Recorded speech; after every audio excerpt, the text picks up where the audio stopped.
मुल्क तोड़ने का जहरीला बीज जस्टिस मुनीर ने बोया। जस्टिस काजी फाइज ईसा का तहलका खेज बयान। सुप्रीम कोर्ट के सीनियर जज जस्टिस काजी फाइज ईसा ने कहा है कि आइन में सो मोटो का इख्तियार सुप्रीम कोर्ट को दिया गया है। कहीं नहीं लिखा है कि ये इख्तियार चीफ जस्टिस या सीनियर जज का है। सुप्रीम कोर्ट का मतलब तमाम जजेस हैं।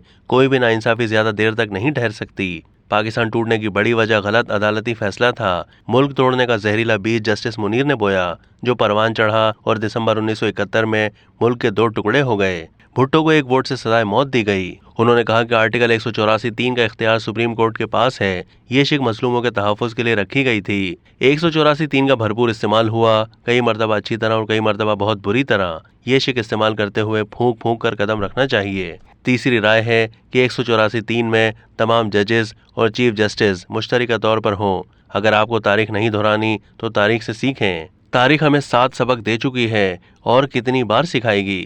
आईने पाकिस्तान जैसा तोहफा फिर नहीं मिलेगा। माजी से सबक सीखें। गलत फैसला एक करें या अक्सरियत, गलत ही रहेगा। जिस दिन मुझ में अना आ गई मैं जज नहीं रहूंगा। आईने पाकिस्तान कौमी वहदत की अलामत के उन्वान से मुनक्किदा तकरीब में गुफ्तगू करते हुए जस्टिस काजी फाइज ईसा ने कहा है कि 1973 का आइन सिर्फ सुप्रीम कोर्ट के लिए नहीं, इसमें सबके हुकूक हैं। आइन सिर्फ सियासतदानों, चंद अफराद, पार्लियामान और अदलिया के लिए नहीं बल्कि अवाम के लिए है। आइन किसी एक पार्टी के लिए नहीं, ये किताब सबकी है।